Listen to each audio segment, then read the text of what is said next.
नमस्कार। जैसा कि आप लोग जान रहे हैं कि पिछले कुछ समय से मैं हमारे कहलगांव शहर के इर्द गिर्द ग्रामीण क्षेत्रों में भी सूखा नशा का प्रकोप बढ़ता चला जा रहा है। स्थिति इतनी भयावह हो चुकी है कि आए दिन युवक के द्वारा आत्महत्या किया जा रहा है। उसे जो है पुलिस के माध्यम से जब पोस्टमार्टम कराया जाता है तो ये पुलिस जो उस मामले में यूडी केस दर्ज करती है, यह दिखाते हुए कि मामला प्रेम प्रसंग का था, लड़का बेरोजगार था, किसी तरह का मारपीट का कोई मैटर होगा, किसी लड़की से कोई मैटर होगा, या घरेलू कलह के कारण वैसा कर लिया, या परीक्षा के दबाव से वैसा कर लिया। तो बेरोजगारी दिखाना, इस तरह का बात दिखा करके मामले को यूडी केस में दर्ज करके बंद कर दिया जाता है। सच्चाई क्या है यह आप भी शायद जानते होंगे। जिस तरह की स्थिति बराबर सामने आते रहती है, और पिछले कुछ समय में कहलगांव में जिस तरह से brown sugar, smack, drugs, heroin, चरस, क्या क्या नए नए मतलब कि नशा है, सूखा नशा, वो बढ़ते चला जा रहा है। और स्थिति यह है कि पहले जो है कुछ चौक चौराहों पर बिकता था, अभी लगभग चौक चौराहा तक छोड़िए गली गली में पहुंचने लगा। और सिर्फ शहर की ही बात छोड़िए, और यह कहलगांव शहर के अगल बगल 10, 15, 20 किलोमीटर के रेडियस में भी आप देखेंगे तो वह काफ़ी प्रभावित हो चुका है। गांव, एक पंचायत जो होता है उसमें जो कई वार्ड होते हैं, कई टोले होते हैं, मोहल्ले होते हैं, वहाँ भी काफ़ी मतलब प्रभावित हो चुका है। ऐसे ही हमारे साथ में एक अभिभावक स्वरूप व्यक्ति मौजूद है।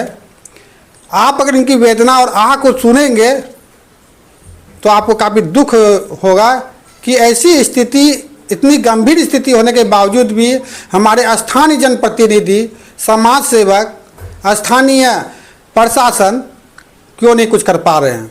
आखिर क्या कमी है उनके साधन संसाधन और व्यवस्था में, जो ऐसी विकट परिस्थिति और समस्या उत्पन्न हो गई है। मैंने इस संबंध में आवाज़ एक बार उठाया था तो मुझे काफ़ी प्रताड़ित भी किया गया था, जो कि आप हमारे पिछले पोस्ट में देख सकते हैं, जिसका परिणाम मैं आज भी भुगत रहा हूँ। लेकिन कहते हैं ना कि जब आपका समाज ही गलत, के युवा ही गलत दिशा में चले गए तो आप क्या कर सकते हैं। किसी ने कहा था अगर किसी देश को बर्बाद करना हो, किसी क्षेत्र को बर्बाद करना तो वहाँ के युवा को पथभ्रष्ट कर दीजिए, बर्बाद कर दीजिए, दिशाहीन कर दीजिए, तो वह क्षेत्र खुद ही बर्बाद हो जाएगा। तो जो वेदना आपको बताने वाला हूँ आप सुनिए और आकलन करते हुए विचार कीजिए कि अब नहीं तो कब जगेंगे हम। नाम होता है आपका? प्रमोद सिंह। क्या समस्या आपके साथ? समस्या यही है कि यहाँ नशीला पदार्थ ज़्यादा बिक्री है। इस तरह का नशीला पदार्थ? सूखा नशीला पदार्थ जी। हाँ, मेरा बेटा भी इसमें जम गया है। क्या बेचता है या इस्तेमाल करता है? पीते हैं। तो क्या, कैसे मिला उनको ये सब चीज़? वो गांव में बेचते हैं लोग। क्या नाम है गांव का? गांव का नया टोला भोलसर। तो कब से आपका बच्चा इसमें शामिल? इसमें 2 साल से ज़्यादा प्रभावित है। कितनी उम्र आपके बच्चे की? 23 साल। 23 साल। तो क्या करते हैं अभी वो? कुछ नहीं, नशीले नशों में धूर्त रहते हैं। क्या नशा, कोई नशा नाम जानते हैं? नशा वही DS नाम है, उजला ऐसा थोड़ा सा रहता है और वही लेता है, 300 में देता है, 250 300 मिलता है जी। तो कहाँ से लाते हैं? गांव में बेचता है। इसी गांव में? इसी गांव में नया टोला भोलसर में बेचते हैं। 2-4 गाँव जी। तो ये इस क्षेत्र में यह कैसे यहाँ तक पहुँचा यह नशा? पहले कहाँ से था? पहले कहलगांव क्षेत्र में मिलता था, वहाँ से लाके यहाँ बेचता है लोग। तो मतलब कहलगांव से सामान यहाँ आता और यहाँ यह सब चीज़ें बिक रही है यहाँ। तो अभी जो भी नशा बिक रहा है वो कहलगांव से आ रहा है? कहलगांव से आ रहा है। आपके बच्चे के साथ क्या स्थिति है अभी? अभी गंभीर है, वो तो सब चीज़ घर का सब चीज़ बेच दिया है।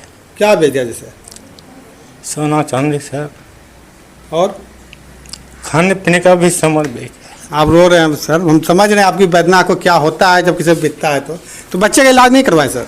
कराए। कहाँ पर? 6 महीना रखे हैं। गोरैया पड़ता है लगोछिया थाना के आसपास, वहाँ 6 महीना रखे। वहाँ से आए, 1 महीना ठीक ठाक था, फिर घर से निकलने लगा, फिर शुरू कर दिया। तो अभी नशा जो कर रहा है तो कहाँ से ला रहा है वो पैसा वगैरह? पैसा चोरी चमारी करता है, गाँव घर का सामान सब बेच लिया है। तो अभी जो आपके क्षेत्र में बिक रहा है इस मोहल्ले में, तो प्रशासन को सूचना नहीं दिए हैं? सूचना दिए हैं सरपंच तो छोड़ दिए। शरीर तो उसका खराब हो जाता है, ऐसे भी दया आ गया प्रशासन को, छोड़ दिया। जी। तो जो बेचने वाले हैं वो कहाँ के लोग हैं? नया टोला भोलसर के हैं। तो जो बेचने का सामान है वो कालगांव से आता है? कालगांव से आता है। तो आप कुछ जनप्रतिनिधि, समाज सेवक या प्रशासन को सूचना दिए हैं? सूचना तो वही 155-45 जो है उसको सूचना दिए थे। वो कहा कि हम आपका कंप्लेन नोट कर लेते हैं, हम कार्रवाई करेंगे। कुछ हुआ? कुछ नहीं हुआ आज तक। तो 112 को फोन किए तो वो भी नहीं उठाए, वो भी नहीं उठाए। बड़ा बाबू बोले कि 112 पर फोन किए तो वो भी नहीं उठाए। ऐसे होता है, प्रशासन ध्यान नहीं देता है इस समय। क्या लगता है बच्चे का स्थिति देख करके भी आपको फिर से क्या कर? उसका क्या स्थिति, तो मौत होगा उसका। तो ये तो हुआ कि असमय काल के गाल में समा जाना। तो आप तो इलाज भी करवा चुके हैं। जी। फिर से कैसे इस लाइन में आ गया? फिर से यहाँ समाज में इतना पीने वाला की संख्या है कि उसका साथ जाते हैं तो पी लेते हैं। मतलब पूरा समाज प्रभावित है। हाँ। तो ये जनरेशन के पास इस तरह का जो पहुंचा है कोई चीज़ें, मतलब भयावह स्थिति जो आज बता रहे हैं हो चुकी है, तो कुछ जनप्रतिनिधि, सांसद, विधायक वगैरह इन सबसे अनुरोध नहीं किए? अनुरोध प्रशासन अनुरोध को दिए हैं दरखास्त, अब देखिए क्या होता है। कितने युवक यहाँ के पीड़ित होंगे इस सब चीज़ों से? 50 को होगा। आप आइए, सुबह दिखाते हैं, लाइन लगता है। शाम में भी टेम्पो मोटरसाइकिल से घर पे आते हैं लेने के लिए। कहाँ से लोग आते लेने? यहाँ से खड़ारा तक का आता है, इधर कुलकुलिया, धनोरा, इस सब से आता है। जी। तो जो प्रभावित व्यक्ति हैं यहाँ पर, तो कितने लोग अभी तक में अभिभावक ने बच्चों का इलाज करवा चुके होंगे? यहाँ है वकील मंडल है जी, पश्चिम टोला का है, वो भी रखे थे 6 महीना, लेकिन उसका बच्चा भी वही फिर शुरू कर दिया है। घर का जेवर जेवरात सब बेच दिए हैं और सामान लोहाल ये सब बेच दिया है।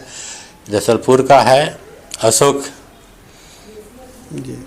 अशोक मंडल है, उनका बेटा भी वही दशा है जो है मेरे बेटा के। यहाँ से 3 ठो करे थे उस समय। आपके एरिया में किसकी जगह पर बिक रहा है जहाँ अगर प्रशासन को पता चले तो वो आकर के कार्रवाई करना शुरू करे?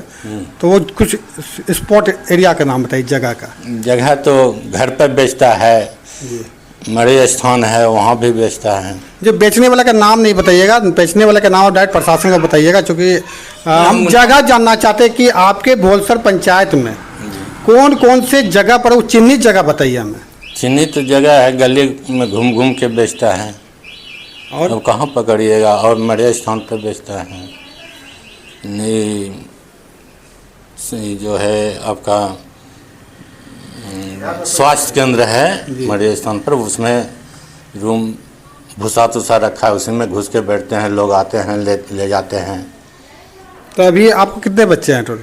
2 गो हैं। 2 में का दोनों इस लाइन में आ चुके हैं? नहीं, एक गो है, वो अपना ठीक है। तो क्या बीत रहा आप पर अभी? क्या बीतेगा, तकलीफ होता है, ये सब पीने से गार्जियन को तकलीफ होता है। प्रशासन से क्या अनुरोध करते हैं? प्रशासन से क्या करेंगे, समाज जब तक ठीक नहीं होगा तो प्रशासन क्या? आप कहते हैं समाज ने लिख करके हस्ताक्षरित आवेदन जो है जगह जगह दिया है, समाज आपके साथ है ही। तो आप मतलब प्रशासन और जनप्रतिनिधि से क्या कहना चाहते हैं? उससे अनुरोध करेंगे कि इस समाज में ये सब नहीं बिकना चाहिए। जी।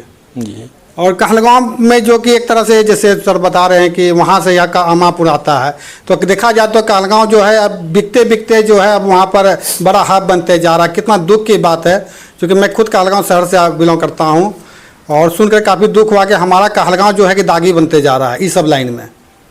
जहाँ एक वो तीर्थ नीति कहोल ऋषि का क्षेत्र कहला रहा है, आज वो जो है इस तरह के यहाँ के जो बेचने वाले जिन्हें के पेडलर के रूप में जाना जाता है, आज उनको वो जो है वहाँ से माल सप्लाई हो रहा है। बहुत गंभीर विषय की बात है। हमारे साथ यहाँ के वार्ड आयुक्त महोदय भी मौजूद हैं। क्या नाम है सर? विजेंद्र कुमार। क्या स्थिति आपके वार्ड की? देखिए मेरे वार्ड का तो उधर पीने वाला गुट्ठू है ठीक, लेकिन नया टोला जो भोलसर है जी 3-4 घर ऐसा है खुलेआम बेचता है, कहने पर भी उसको कोई प्रभाव नहीं पड़ता है।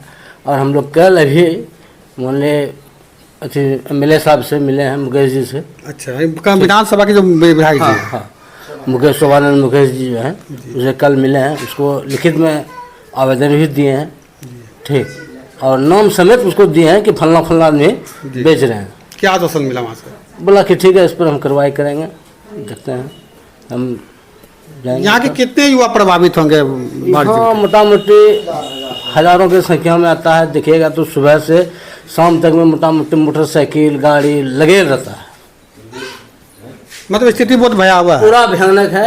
और गांव में चोरी तो मत बोलिए, रात में सोता नहीं आदमी डर से, कब किसका सामान क्या चुरा लेगा।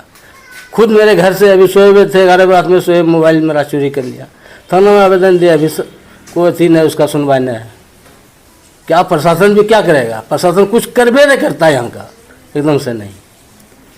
तो इस सूखा नशा के गिरफ्त में आ करके क्या ऐसे भी कुछ युवा हैं जो गलत कदम उठा चुके हों? हम बहुत है, वही तो बोले कि चोरी नुकसान खुलेआम कर रहा है रात में। देखिएगा तो रात में 12 बजे तक 10 to 20 का ग्रुप घूमता है, सामान लेकर भी घूमता है। आदमी को, पब्लिक को डर लगता है कि कैसे हम रात में रक्षा करेंगे अपना। और उन लोग को सलाह पिता है तो अपना हमने डर का जान का प्रवैया न है। क्या, कौन सा थाना क्षेत्र है आपका? ये रसलपुर थाना क्षेत्र है जी। कलगांव प्रखंड पड़ता है हम लोग का, पंचायत भोलसर है। ठीक है, ठीक। आपकी हम चाहेंगे, प्रशासन से निवेदन करेंगे और स्थानीय जनप्रतिनिधि महोदय से भी निवेदन करेंगे, विधायक महोदय से भी निवेदन करेंगे कि अगर हमारी बात और पब्लिक की बात आप तक पहुंच रही है, ये काफ़ी गंभीर समस्या है। तो आप खुद एक युवा हैं, आप समझ सकते हैं कि युवा पथभ्रष्ट हो जाने से क्या परिणाम होता है। तो थोड़ा सा आप इस पर ध्यान आकृष्ट कीजिए, संज्ञान लीजिए और अपने क्षेत्र को, विधानसभा क्षेत्र को बचाइए।